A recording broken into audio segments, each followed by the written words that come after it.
Ali walked quickly through the narrow streets of the old neighborhood. The sun was setting, and the air felt heavy with dust and heat.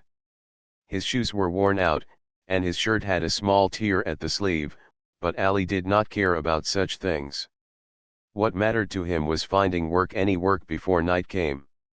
Ali was only 22, yet he already carried the weight of a man much older. His father had passed away years ago, and his mother was sick. After she also left this world, Ali had taken full responsibility for his younger sister, Amina, who was still in school. Every coin Ali earned went to pay her fees, buy her books, and put food on the table. Ali worked wherever he could. Sometimes he cleaned houses, sometimes he lifted heavy boxes in the market, and sometimes he took care of elderly people who needed help. It was not easy, but Ali never complained. He would simply smile and say to Amina, "Don't worry about me. Just study hard. I will handle everything." One morning, as Ali was leaving a bakery where he had asked for work, an old man from the neighborhood called to him. "Ali, there is an old woman named Mary who lives near the city edge. She needs someone to help her around the house. She is kind but very lonely. Will you take the job?" Ali nodded immediately. "Yes, uncle. I will go right now." He did not ask how much the job would pay. He only thought, work is work. I need every coin I can earn. The house was small and quiet, with faded paint and a creaking wooden gate. Ali knocked gently. After a moment, an elderly woman with kind eyes opened the door. She leaned on a cane and smiled faintly. "You must be Ali," she asked in a soft voice. "Yes, madam. I came to help you," Ali replied politely. Mary welcomed him inside. The rooms were neat but clearly hard for her to manage alone. Dust lay on the shelves, and the kitchen sink was full of unwashed cups. Family photos hung on the wall, smiling faces of children and grandchildren, but the house itself felt lonely. Ali began working right away. He swept the floors, washed the dishes, and cooked a simple meal of rice and vegetables. Mary sat in the corner, watching him with quiet surprise. "You work so quickly," she said. Ali smiled. "I just like to see things clean." When the food was ready, Ali placed a plate before her. "Please eat, madam." Mary shook her head. "And what about you?" "I will eat later," Ali said. In truth, he planned to eat only after he returned home, where there was little food to share with Amina. As the days passed, Ali returned to Mary's house every morning. He helped her walk to the garden, repaired a broken chair, and even bought her favorite tea from the market using his own small savings. Mary began to enjoy his company, telling him stories from her youth while he worked. Ali listened patiently. He never looked at his watch, never hurried her words. Though he was tired from working many jobs, he never showed it. His gentle nature made Mary feel respected and cared for. One afternoon, as Ali fixed the door that refused to close properly, Mary asked, "Ali, don't you ever rest?" He laughed softly. "I will rest when my sister graduates from school. Then I can breathe easy." Mary's heart warmed at his words. She saw that he was not only hardworking but also selfless. What Ali did not know was that Mary had a son named Omar, who lived in another part of the city. Omar was a very busy man, running a large company. He rarely visited his mother, though he loved her deeply. He always thought sending money was enough. Mary, however, never mentioned her son to Ali. She enjoyed the young man's company and his sincere care. For the first time in years, her house was full of warmth and laughter again. Ali, on the other hand, felt grateful to have steady work, even if it paid very little. He had no idea that his simple kindness was being noticed by someone far more important than he could imagine. As Ali walked home one evening after finishing his chores, he passed by a bakery window full of bread and cakes. His stomach growled, but he kept walking. The little money he had was for Amina's school fees, not for treats. He thought only of her future and smiled to himself.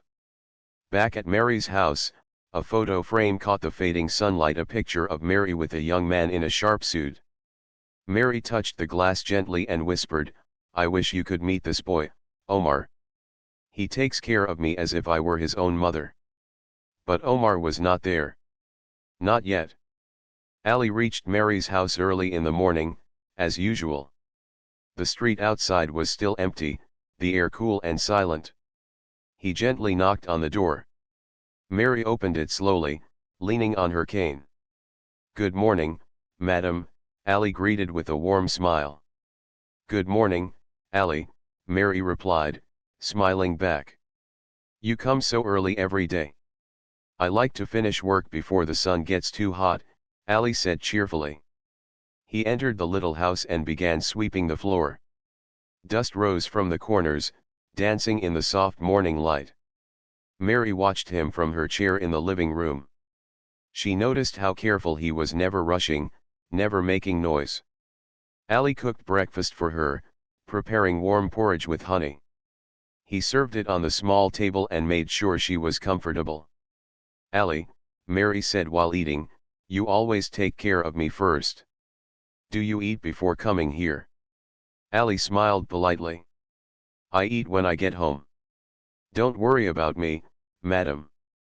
Mary wanted to say more, but she stayed quiet. She could see that Ali avoided talking about his own hunger. After breakfast, Ali cleaned the kitchen and fixed a loose cupboard door. He even watered the flowers outside. Mary was impressed by how he treated her home as if it were his own. In the afternoons, when the work slowed down, Mary would sit in her armchair and tell stories from her younger days. She spoke of her childhood, of learning to play the piano, and of the time she traveled to a faraway village with her husband. Ali listened patiently, nodding and asking questions to make her feel valued. One day, Mary showed Ali an old music box. "It used to play the sweetest tune," she said, holding it carefully. "But it's broken now." Ali took the box, examined the tiny gears, and promised, "I will try to fix it, madam." That evening, Ali went home and worked by candlelight, using a small screwdriver he borrowed from a neighbor. After 2 hours of effort, the music box came alive again, playing its gentle melody. The next morning, when Ali gave it back to Mary, her eyes filled with tears. "Ali, you have golden hands," she whispered. Ali only smiled and said, "I just like to see you happy." Mary's heart grew warm. She had met many people in her life, but rarely someone so kind and humble. She wondered why such a hard-working young man lived with so little. Far away, in a tall building in the city center, Mary's son Omar was busy in his office. He was a successful businessman, always surrounded by papers, phone calls, and meetings. He sent money to his mother every month, believing it was enough. But he never knew how lonely she felt. One afternoon, Omar's assistant called him. "Sir, I checked on your mother, as you asked," the assistant said. "She is doing well. A young man named Ali is caring for her. He seems very sincere." Omar nodded quickly, barely listening. "Good. As long as she has help." Then he returned to his work, not realizing what kind of person Ali really was. Back at Mary's house, the days passed peacefully. Ali repaired broken chairs, polished the old clock, and even painted the garden gate to keep the rust away. Mary began to look healthier, her smile returning. One afternoon, while Ali was trimming the plants outside, Mary sat nearby and asked softly, "Ali, do you have family?" "Yes, madam. Just my sister, Amina. She is still in school." "And your parents?" Mary asked carefully. "They both passed away," Ali said with a gentle voice. "But I try to give my sister a good life. I want her to study well." Mary nodded slowly, feeling a deep respect for the boy. That night, after Ali left, Mary looked at an old photograph of her son Omar. He was smiling in the picture, standing proudly in a suit. She whispered, "You work so hard, my son. But you forget that love is not only money." Meanwhile, Ali walked home under the evening sky, thinking about the next day. His feet hurt, and his stomach growled, but he did not mind. He was happy that Mary trusted him and happy that Amina's school fees were almost ready. Mary, sitting alone in her quiet house, wondered about the young man who gave so much yet asked for nothing. She wished her son could meet someone like Ali, someone who cared not for wealth, but for people. But she did not know that very soon, her wish would come true. The morning sun painted the narrow street golden as Ali made his way to Mary's house, carrying a small packet of tea leaves. He had bought them with his own money after hearing Mary mention how much she missed the taste of her favorite tea. When Mary opened the door, she smiled in surprise. "Ali, what's this in your hand?" "It's your tea, madam," Ali replied cheerfully. "I remembered you said you liked it. I found it in the market." Mary touched the packet as if it were something precious. "You shouldn't have spent your money on me." Ali laughed softly. "It's just tea, madam. If it makes you happy, then it's worth it." Inside the house, Ali set to work. He cleaned the windows, repaired a loose table leg, and made breakfast. Mary watched him carefully as he moved about, humming to himself. She noticed he never complained about tiredness, even though his face sometimes showed he hadn't slept well. After breakfast, Mary spoke again. "Ali, you do so much for me. Do you ever do things just for yourself?" Ali shook his head lightly. "I am fine, madam. I don't need much. My sister's happiness is enough for me." That afternoon, Ali sat beside Mary as she looked through an old photo album. "This is my husband," Mary said, pointing to a picture of a man with kind eyes. "And these are my children. My son, Omar, is very busy with his work. He doesn't visit often." Ali nodded respectfully. "Work keeps people busy, madam. I'm sure he loves you." Mary smiled faintly but said nothing more. Ali's kindness didn't stop with his daily duties. When he saw the old garden wall starting to crack, he quietly patched it up. When he noticed Mary's blanket was thin, he brought one from his own home, pretending he had found it in storage. Mary tried to pay him extra for these things, but Ali always refused. "Madam," he said firmly, "you already pay me for helping you. I can't take more." Mary looked at him with soft eyes. "Ali, not everyone in this world is like you." Far away, in his tall office building, Omar's assistant called again.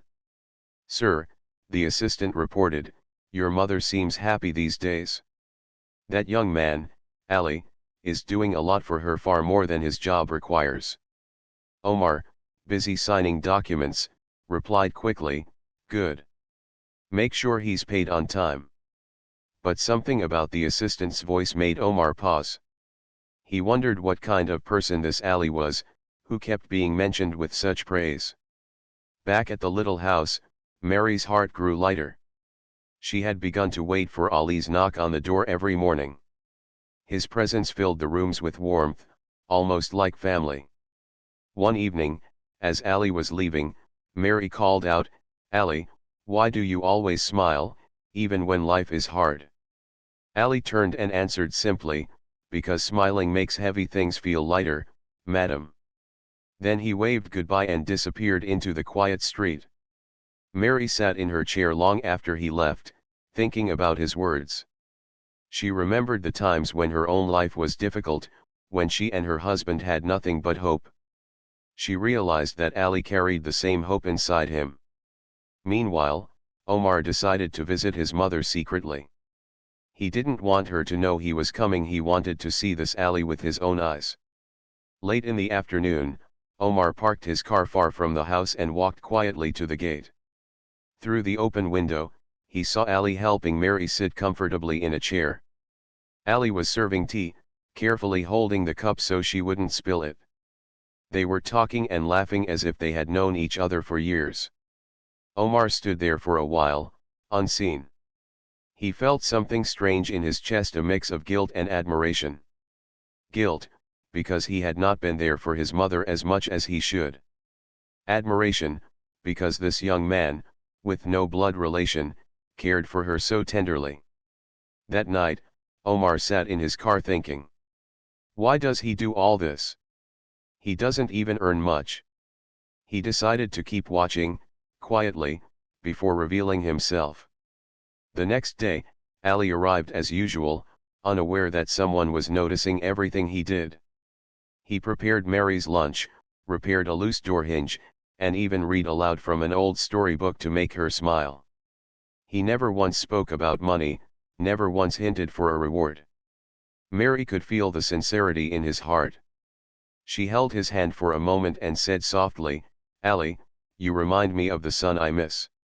Ali smiled gently. "Madam, you are like a mother to me. I only wish to see you happy and healthy." Mary's eyes glistened with tears. She thought of her real son, Omar, and wondered if he would ever meet this kind young man. She had no idea that Omar was closer than she imagined, silently learning the meaning of true care. The sun was low when Omar parked his car near the corner of the quiet street. He stepped out carefully, wearing a plain shirt instead of his usual business suit. He didn't want anyone to recognize him as the CEO of a big company. Today, he was not coming as an important man, he was coming as a son. He walked slowly toward his mother's small house and stopped near the gate.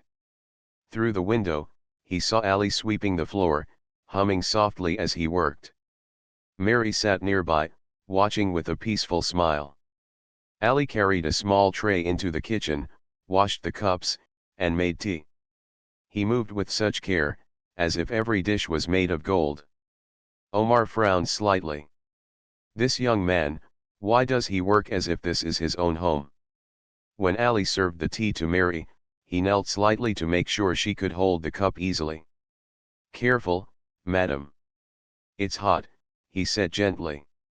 Mary chuckled. "You worry too much, Ali." Omar stood outside, unseen, listening to their laughter. It surprised him. His mother rarely laughed when he called her on the phone. After finishing his chores, Ali repaired a loose handle on the cupboard. He didn't ask for tools, he used whatever he had, even a spoon to tighten a small screw. When he was done, Mary thanked him warmly. Ali only smiled and said, "I am happy to help." Omar stayed hidden until Ali finally left for home. Then he went inside. Mary looked up in shock and joy. "Omar, you came without telling me." "I wanted to see you," Omar said, hugging her gently. "And I wanted to see the young man who takes care of you." Mary's eyes softened. "Ali is a blessing, my son. He works hard, but he never asks for more. He treats me like family." Omar nodded slowly. "I saw him. He's different." The next day, Omar returned again, but at a time when Ali was there. He waited outside once more, watching carefully. This time, he saw Ali carry heavy bags of groceries into the house. Ali must have bought them with his own money, because Mary had not gone shopping. Omar's eyes narrowed. Why would a poor boy spend his own money for someone else? Inside, Ali helped Mary sit comfortably, then prepared lunch.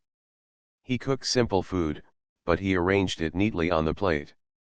When Mary praised the taste, Ali smiled shyly. "Madam, it is nothing. I just hope it gives you strength." Mary replied softly, "Ali, not everyone cares this much." Omar felt something stir inside him. He had always thought love could be shown by sending money. But this young man showed love through his time, effort, and kindness. Later that afternoon, when Mary rested in her chair, Ali sat quietly by the window, fixing her old clock. He didn't know someone was watching every movement. Omar noticed how Ali kept glancing at Mary to make sure she was comfortable, even while working. When evening came and Ali left, Omar finally walked up to his mother again. "Does he do this every day?" Omar asked softly. "Yes, my son," Mary said. "Every single day." "Does he ever ask for more money?" "Never," Mary answered. "In fact, I tried to give him extra once. He refused." Omar was silent for a moment. Then he said, "Mother, you have found someone rare." Mary looked at her son carefully. "Omar, do you know what rare means?" "It means not just hard to find, but also precious." Omar nodded, thinking of the long hours he spent at work, far away from his mother. He wondered if Ali, who had so little, was richer in heart than he was. That night, Omar sat in his car for a long time, staring at the steering wheel. "Why does this boy care so much?" he thought. "Is it possible to be kind without wanting anything in return?" The next morning, Omar decided to test Ali. He asked his assistant to call Mary's house and pretend to offer Ali another job with higher pay, far away in another part of the city. If Ali left easily, then maybe his kindness was just business. But when the call came, Ali smiled politely and said, "Thank you for the offer, but I cannot leave Madam Mary. She needs me. Money is not everything." Mary overheard and her eyes filled with tears. When Omar heard this report, he was speechless. He had expected Ali to accept at once, but instead, Ali stayed loyal. That single answer told Omar more than words could explain. From that day, Omar began to visit more often, still without revealing who he was to Ali. He watched quietly as the young man cared for his mother with patience and respect. And with each passing day, Omar's heart softened, learning lessons he had never learned in his high office. One cold morning, Ali arrived at Mary's house carrying fresh bread. He noticed something was wrong as soon as she opened the door. Her face looked pale, and her hands trembled. "Madam, are you all right?" Ali asked quickly, setting the bread aside. Mary tried to smile. "I just feel a little weak, Ali. Maybe it's the weather." But Ali could see it was more serious. Her voice was faint, and she could hardly stand. "Please sit down," he said gently, helping her into the chair. "I will call the doctor." Mary tried to protest, but Ali didn't listen. He hurried outside, borrowed a neighbor's phone, and called a local clinic. Soon, a doctor arrived and examined Mary carefully. "She has a high fever," the doctor said. "She must rest. If her condition worsens, take her to the hospital immediately." Ali stayed by her side the whole day. He cooked light soup, kept a cool cloth on her forehead, and made sure she drank water. He even refused to leave for his other jobs, even though he badly needed the money. By evening, Mary grew weaker. Ali knew he could not risk it. She needed proper care.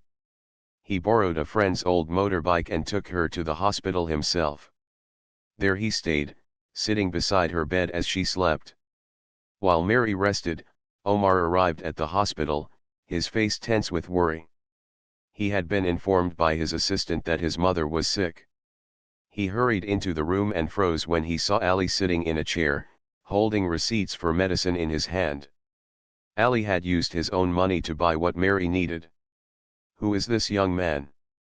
Omar whispered to the nurse. "That is your mother's caregiver," she replied. "He hasn't left her side all day." Omar stood quietly in the corner, watching Ali adjust Mary's blanket, speak softly to her, and thank every nurse who passed by. He looked more like family than an employee. Omar's heart felt heavy. He had given his mother money but not his time. Ali, who had almost nothing, gave her both. When Mary woke up at night, she saw Ali sitting in the chair, his head bowed in sleep. "Ali," she whispered weakly. He woke instantly. "Yes, madam." "Do you need water?" "No," she said softly. "You should rest." You look so tired. Ali smiled. I can rest later. Right now, you need me more. Omar listened to these words from the doorway, feeling something stir inside him. The next morning, the doctor said Mary was stable but needed to stay in the hospital for a few more days. Ali didn't leave once. He ate only when a nurse insisted, and even then, it was just a piece of bread. Later that day, Omar approached Ali at last. He did not reveal who he was, only that he was a family friend. You have been here since yesterday? Omar asked quietly. Ali nodded. Yes. Madam Mary should not be alone. Even at the cost of losing your other jobs. Omar questioned. Ali gave a small smile. Jobs can wait. People cannot. Omar was silent for a long time after that answer. He realized Ali's kindness was real, not an act for money. That night, Omar brought food for both his mother and Ali. Please eat, Omar insisted. Ali hesitated. Thank you, sir, but this is for Madam Mary. She must eat first. She will, Omar said firmly. But so must you. Ali finally accepted, thanking him humbly. Omar felt a strange respect for this young man he barely knew. When Mary's fever broke on the third day, she opened her eyes and smiled faintly at both men. You're both here, she whispered. How lucky I am. Ali held her hand gently. You will be fine, madam. Just rest. Omar said nothing, but his gaze softened as he watched the way Ali spoke to his mother with such care, such love. By the end of the week, the doctor said Mary could return home. Ali prepared everything in advance, clean sheets, warm soup, and medicine placed neatly by her chair. Omar came to help too, carrying things silently, still pretending to be only a friend. As Mary lay resting in her own home again, Omar stepped outside with Ali. Thank you, Omar said suddenly. Ali looked surprised. For what, sir? For staying with her, for treating her as if she were your own mother, Omar said quietly. Ali smiled softly. Anyone would do the same. But Omar knew that was not true. Not everyone would sacrifice so much for someone they barely knew. Inside, Mary rested peacefully, unaware that her son and her caregiver were both thinking the same thing: kindness is richer than gold. The next morning, Ali reached Amina's house earlier than usual. He wanted to prepare her breakfast and tidy up before she woke. When he entered, he found her sitting in the living room, dressed neatly, as though she had been waiting for someone. Ali, you're early, Amina said with a soft smile. Ali smiled back. I thought you might like fresh bread today. Amina nodded but looked thoughtful. Thank you, my son. Sit with me. We need to talk. Ali placed the bread on the table and sat down. He noticed her hands trembling slightly. Is everything all right? Before Amina could answer, there was a knock at the door. Ali stood up to open it. Standing there was a tall man in a formal suit, carrying flowers. His expression was both warm and serious. Good morning, the man said politely. I'm Imran. I believe you must be Ali. Ali blinked in surprise. Yes, but how do you know my name? Imran stepped inside, hugged his mother, and kissed her forehead. Amina's eyes glistened.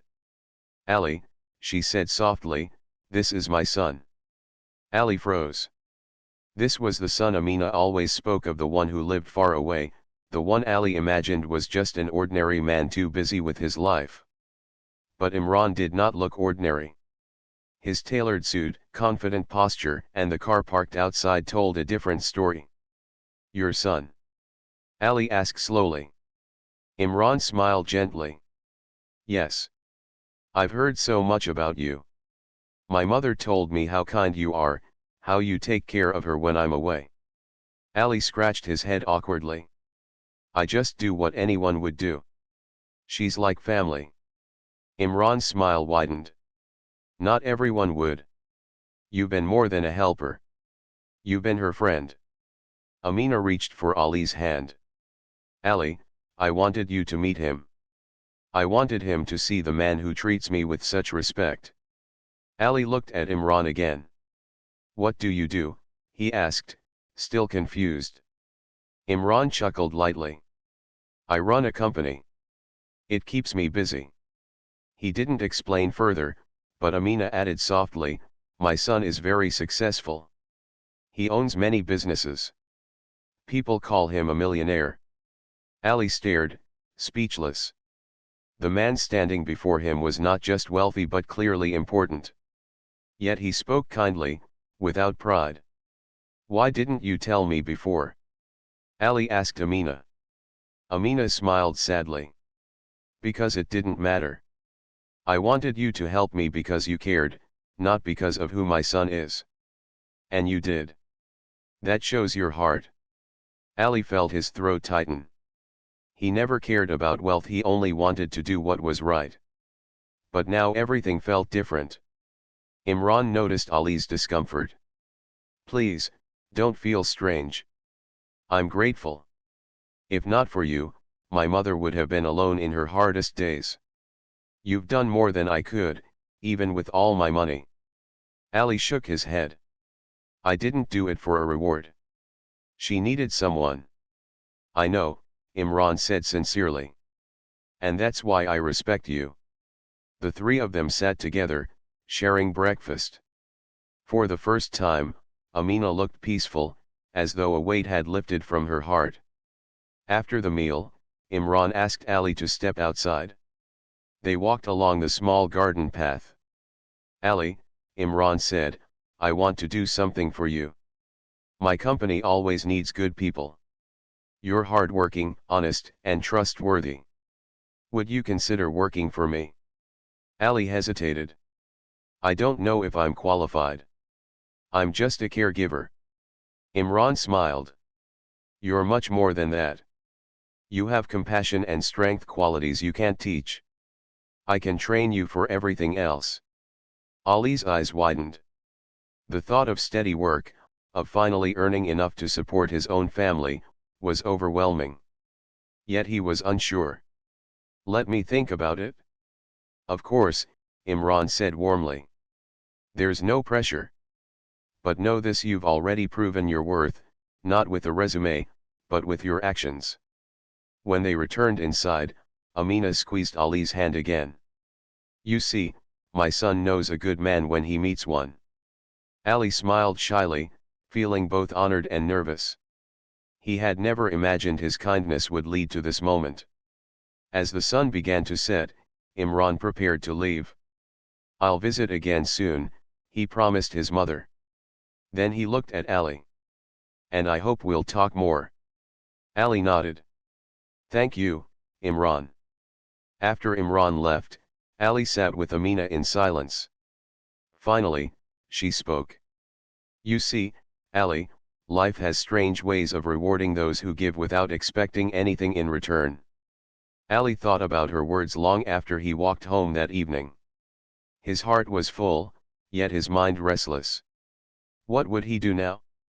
Should he accept Imran's offer, or continue his simple life as before?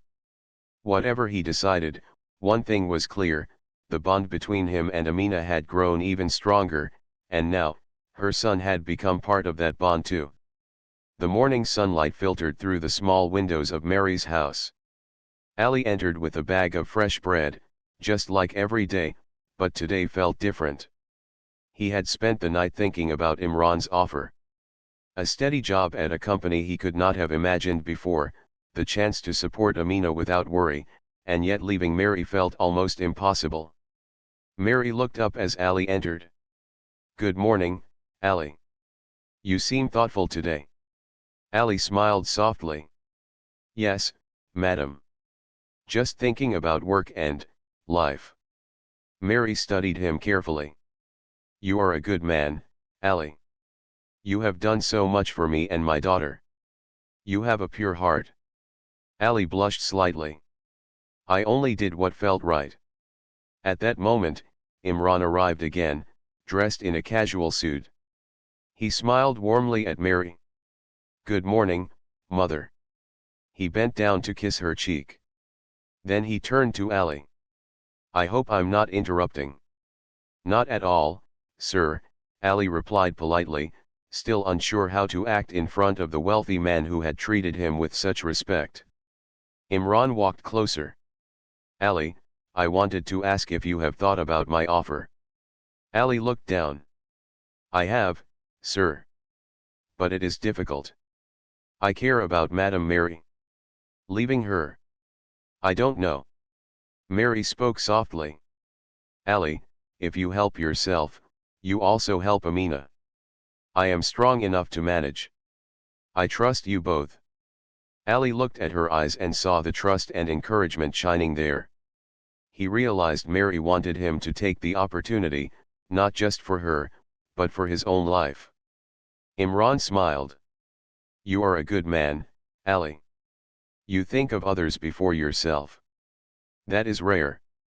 I promise, you will still be here to care for my mother, but now, you will also have a life for yourself and your sister." Ali's heart warmed. He thought about Amina, about all the days he had worked hard just to make sure she had food and school books. A stable job meant he could finally live without fear. He nodded slowly. I will accept, sir." Imran extended his hand. "Welcome, Ali. You will learn many things, but remember the most important skill you already have, your heart." Mary clapped softly, tears in her eyes. "I am proud of you, Ali. Not for the work you do, but for the man you are." The day passed peacefully, but Ali felt a new energy. He spent the morning helping Mary, cooking her favorite lunch, and even reading a story aloud. Imran observed quietly, occasionally offering suggestions on how Ali could balance his new responsibilities with caring for Mary. That evening, Ali walked Amina home from school. She noticed the lighter step in his walk. "Ali, you seem happy today." Ali smiled. "I am happy, Amina. Soon, we will have a better life, and we will still care for Madame Mary. Everything can be balanced." Amina hugged him tightly. "I'm so proud of you. You deserve this, Ali." Meanwhile, Imran spent some time talking to Mary. "Mother," he said softly, "you have found someone very special. Not because of his skills, but because of his heart. I am grateful he is here." Mary smiled, feeling a calm warmth she had not felt in years. "He is a blessing," she whispered. "And now, he will be part of both our lives." Weeks passed. Ali started his new job at Imran's company. He learned new skills quickly, impressing his boss with both intelligence and honesty. But he never neglected Mary. Every evening, he returned to her house, bringing dinner, checking her garden, and sharing stories. Mary often watched him quietly. "Ali," she said one evening, "you have grown so much, but you are still the same kind-hearted man I met." Ali smiled. "I learned from you, madam. Your trust taught me how to care for others, even while caring for myself." Imran, too, began to appreciate Ali not only as an employee but as family.